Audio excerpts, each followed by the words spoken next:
नमस्कार, मैं आयुर्वेदिक डॉक्टर राजीव सेठी आज लाइफस्टाइल इन आयुर्वेदिक के विषय पर आपसे बातचीत करने जा रहा हूँ। लाइफस्टाइल का मतलब है जीवन शैली, हमारा आहार विहार कैसा होना चाहिए। अगर हम आयुर्वेदिक के अनुसार अपनी जीवन शैली को अपनाते हैं तो हम केवल स्वस्थ ही नहीं, बहुत सी बीमारियों से भी जो है छुटकारा पा सकते हैं। कुदरत एवं आयुर्वेद का चोली दामन का संबंध है। दोनों के नियम न बदले हैं और ना ही बदले जा सकते। कुदरत एवं आयुर्वेद दोनों ही अपने नियमों का सख्ती से पालन करना मांगते हैं। जैसे जैसे मनुष्य आधुनिकता की तरफ बढ़ रहा है, वैसे वैसे नए नए रोग पैदा हो रहे हैं, रोगियों की संख्या बढ़ रही है एवं हॉस्पिटल्स की संख्या बढ़ रही है। पहले हालात ये होते थे कि बाजार में एक हॉस्पिटल हुआ करता था, अब उल्ट हॉस्पिटलों वाला बाजार ही नाम पड़ गए हैं। मतलब कहने का जिधर देखो चारों तरफ हॉस्पिटल ही हॉस्पिटल, रोगी ही रोगी, बीमारियां ही बीमारियां। ये हमारी आधुनिक जीवन शैली की ही देन है। किसी भी शहर में वेजिटेबल एवं फ्रूट्स की शॉप्स कम देखने को मिलेंगी, हॉस्पिटल ज़्यादा देखने को मिलेंगी। ग्रोसरी की शॉप्स कम देखने को मिलेंगी, केमिस्ट शॉप्स की शॉप्स ज़्यादा देखने को मिलेंगी। एवं दूध, मक्खन, मलाई की दुकानें कम देखने को मिलेंगी, लेबोरेटरीज ज़्यादा देखने को मिलेंगी। ये सभी कुछ हमारी अपनी ही गलतियों का नतीजा है। जीवन शैली से संबंधित बीमारियाँ किसी महामारी से कम नहीं हैं, ये हमारी जीवन शैली का ही दोष है।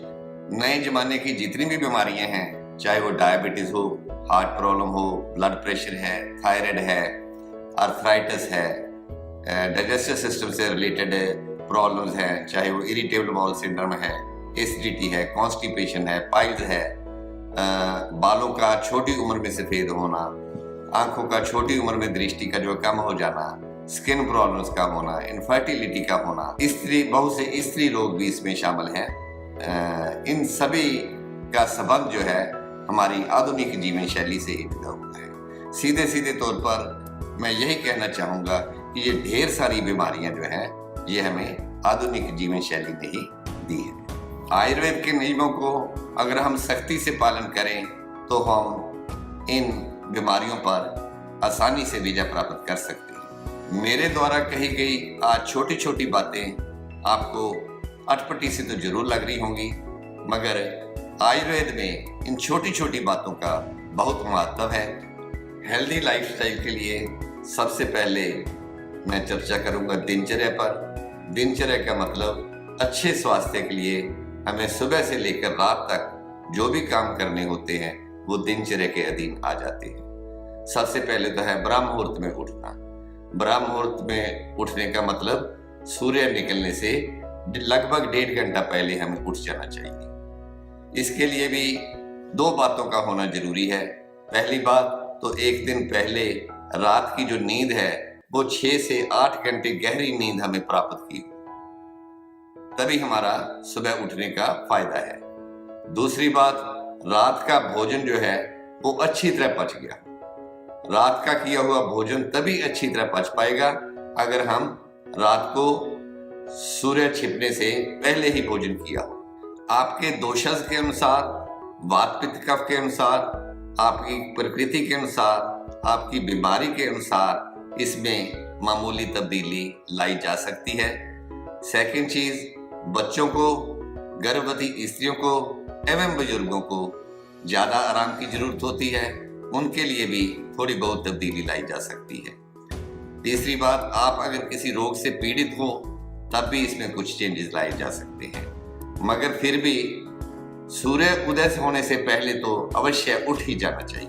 नेचर के अनुसार सुबह ब्रह्म मुहूर्त में जो वात दोष है वो डोमिनेंट होता है एवं कफ दोष जो है वो साइलेंट होता है। वात दोष जो है वो हमारे शरीर को एकदम एनर्जेटिक बनाता है, हमारे शरीर में एकदम उसकी वजह से स्फूर्ति आती है।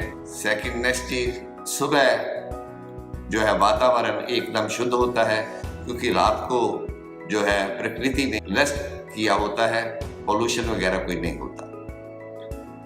सुबह उठने से हमारा शरीर एकदम तंदुरुस्ती महसूस करता है। आधुनिक मतानुसार अर्ली इन द मॉर्निंग हमारे शरीर में हार्मोन्स उत्पन्न होते हैं, जैसे सेरोटोनिन। यह सेरोटोनिन जो हार्मोन है ये हमारे माइंड को बहुत हेल्दी रखने के लिए फायदा करता है। जैसे कुछ स्ट्रेस है, एंजाइटी है, डिप्रेशन है, इनमें इसका जो है लाभ मिलता है। सो इसलिए ब्रह्म मुहूर्त में हमें अवश्य जल्दी उठ जाना चाहिए।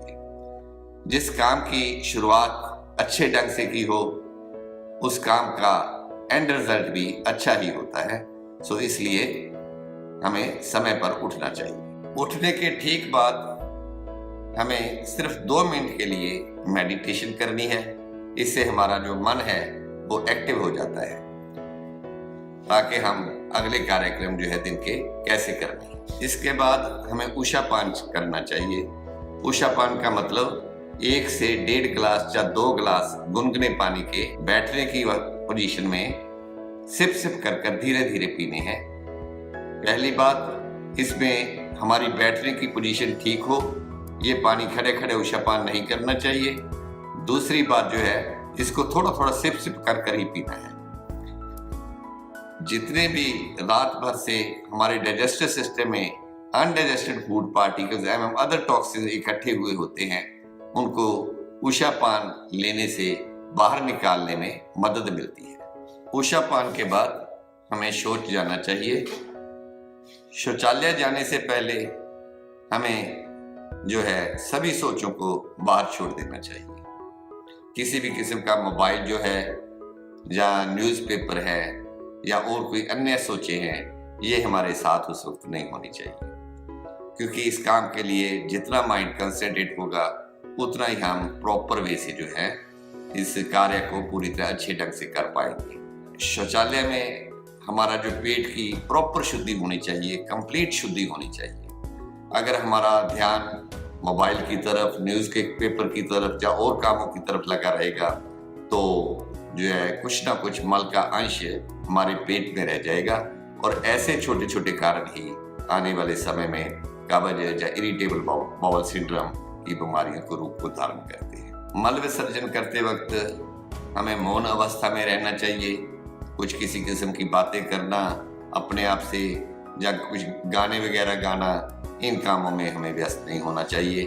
मल मूत्र विसर्जन के समय हमें कभी भी जोर नहीं लगाना चाहिए। अगर जोर लगाएंगे तो उससे कुछ फिशर वगैरह जो कुछ अन्य प्रॉब्लम जो है उस जगह पर हो जाएगी। ये क्रिया हमें बिना भय के करनी चाहिए। जैसे बच्चों में अक्सर देखा जाता है, स्कूल जाने की टेंशन या होमवर्क की टेंशन या बड़ों में कोई किसी किस्म की टेंशन, कुछ भय हो तो ये क्रिया जो है प्रॉपर नहीं हो पाएगी। सो हमें भय रहित जो है शौच का विसर्जन करना चाहिए। दंत धावन। दंत धावन का मतलब टूथपेस्ट करना, हमारे दांतों को साफ करना। इसके लिए या तो हमें हर्बल दंत मंजन यूज करनी चाहिए या हर्बल टूथपेस्ट यूज करनी चाहिए।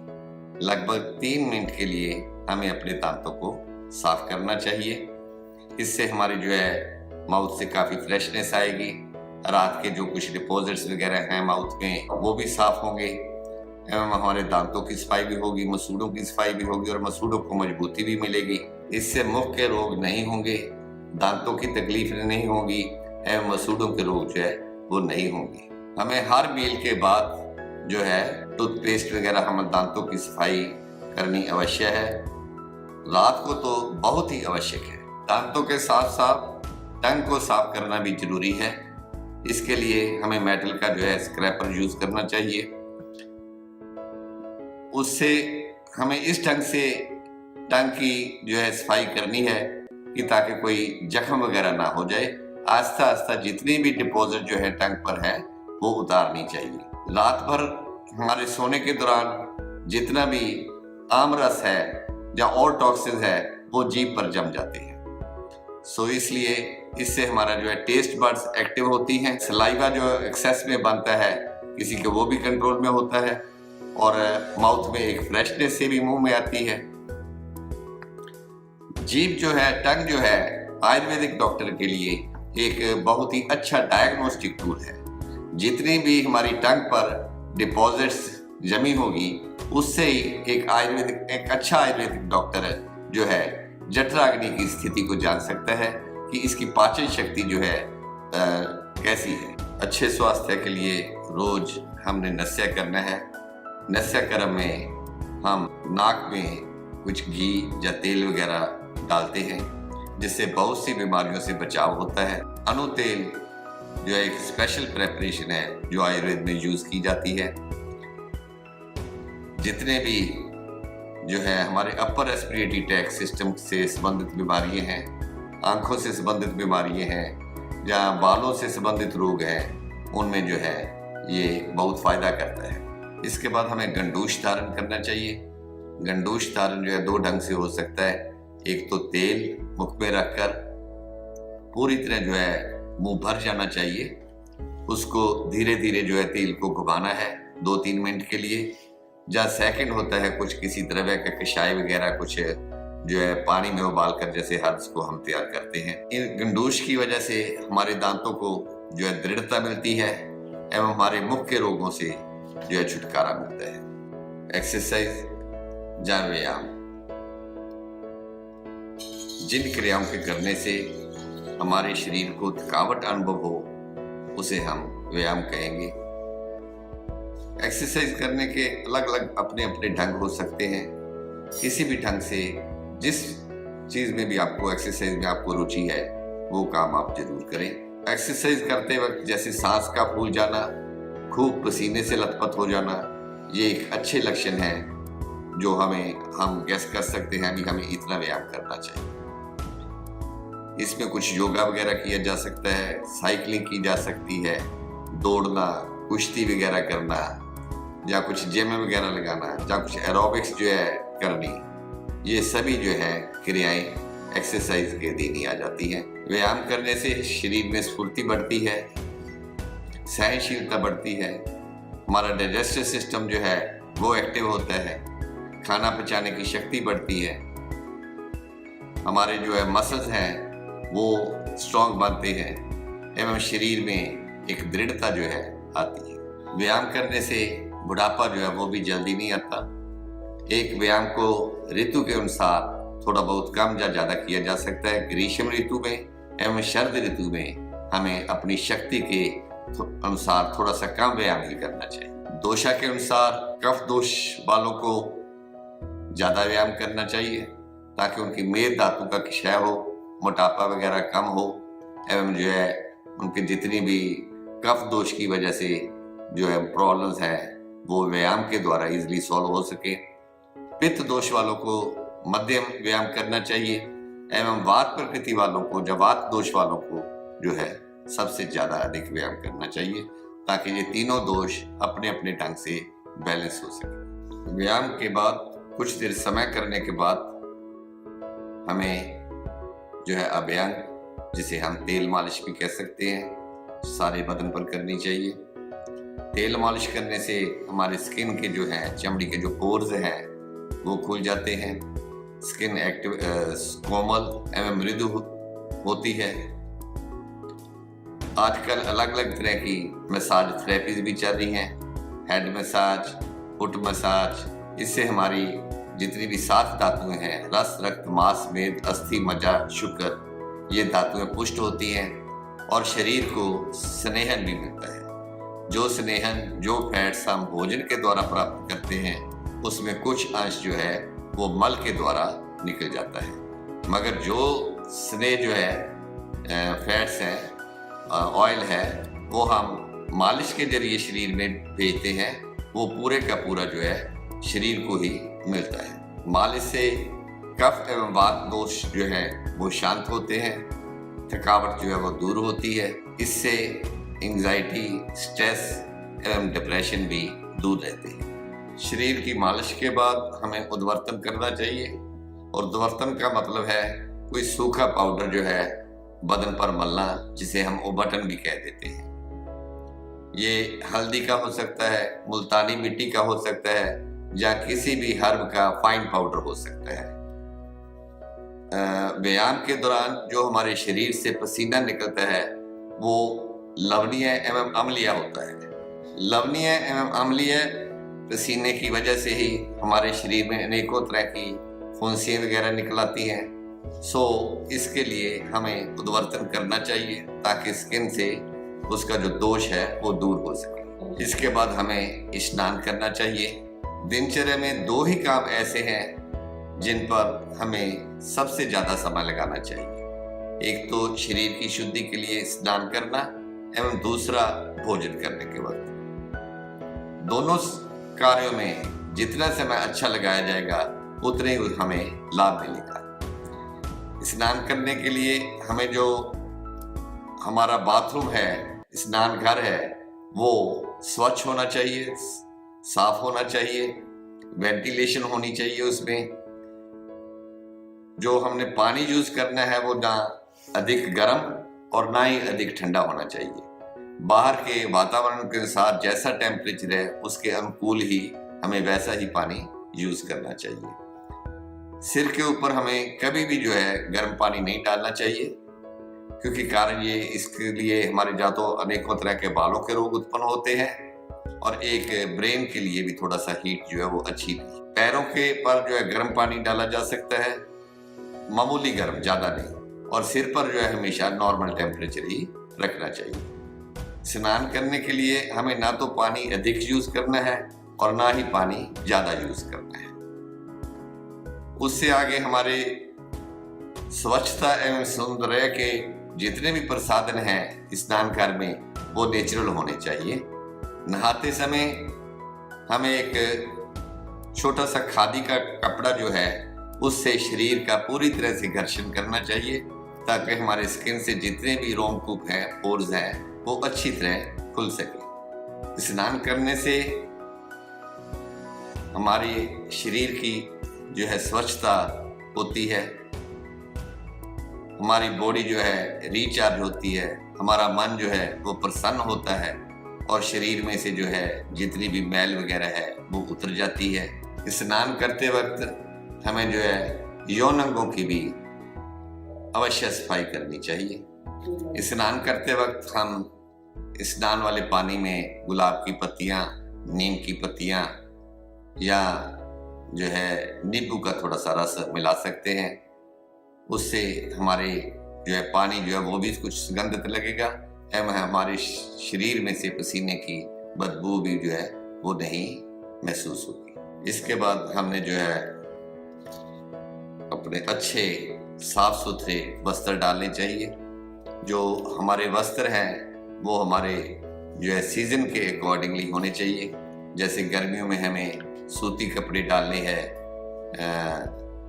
सर्दियों में हमने जो है थोड़ा सा ऊन वाले या गर्म कपड़े जो है डालने हैं, तो ऐसे कपड़े जो है हमें डालने चाहिए। आहार, भोजन, आहार ही हमारी औषध है। हमें पौष्टिक आहार लेना चाहिए।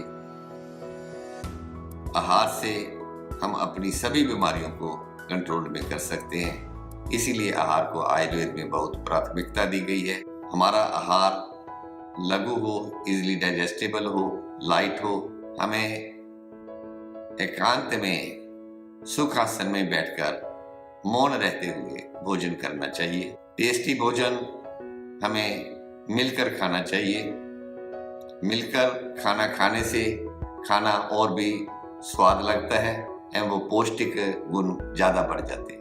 इनकम्पैटिबल डाइट, जिसे हम विरुद्ध आहार कहते हैं, बहुत ही इम्पोर्टेंट जो टॉपिक है इस विषय के साथ जुड़ा हुआ हमारी जीवन शैली के साथ, जिसकी वजह से अनेकों ही बीमारियों को हम खुद अपने आप बुला रहे हैं। इनकम्पैटिबल डाइट बहुत से कारणों से जब हमारा आहार जो है आपस में मिलने पर पॉइजनिंग इफेक्ट बन जाता है, अच्छा आहार भी पॉइजनिंग इफेक्ट बन जाता है, उसको हम इनकम्पैटिबल डाइट कह देते हैं। जैसे दूध के साथ नमक का इस्तेमाल, या दूध के साथ किसी खट्टी चीज का इस्तेमाल, या दूध के साथ फिश का जो है यूज करना। इसी रिश्तपुष्ट चैनल पर ही डॉक्टर नवदीप शर्मा जी द्वारा इनकम्पैटिबल डाइट पर बहुत विस्तार से जानकारी दी गई है, और मैं आपको बहुत रिक्वेस्ट करूंगा कि आप वो विषय अच्छी तरह समझें एवं सुनें। इसके बाद हमें हमारे प्रोफेशंस के अकॉर्डिंगली ऑनेस्टली जो है वो कार्य करने चाहिए। जैसे स्टूडेंट है तो उसने अध्ययन का कार्य करना है, कोई व्यापारी है उसने अपना व्यापार का कार्य करना है, अगर कोई किसी ऑफिस में जॉब वाला है तो उसने जॉब का कार्य करना है। मगर जो भी अपना दिन का कार्य है वो हमें ऑनेस्टली जो है करना चाहिए। रात्रिचर्या में हमें शाम का भोजन जो है वो जल्द से जल्द सूर्य छिपने से पहले ले लेना चाहिए, ताकि हमारे सोने के वक्त पर हमारा खाया हुआ भोजन ठीक ढंग से पच गया हो। रात्रिचर्या के लिए हमें अच्छी नींद, गहरी नींद 6 से 8 घंटे लेनी है। हमारा बिस्तर जो है वो हमारे मनपसंद का हो, हमारा जो सोने वाला रूम है वो वेंटिलेशन प्रॉपर हो उसमें, और जो डिम लाइट्स जो शाम को होते ही हमें ब्राइट लाइट्स को जो है वो खत्म कर देना चाहिए। क्योंकि अगर हम आने वाले काम के लिए कोई तैयारी करेंगे तभी उस कार्य को हम सुचारू रूप से कर पाएंगे। सो नींद लेने के वक्त से पहले ही हमें तैयारी कर देनी चाहिए कि ब्राइट लाइट्स जो है वो ऑफ हो जानी चाहिए, डिम लाइट्स होनी चाहिए। नाइट के समय जो पाम है हमारे, उनको गर्म पानी से धोकर उनको थोड़ा सा अक्यूप्रेशर कर कर थोड़ा सा तेल लगाकर उनका अभ्यास करना चाहिए।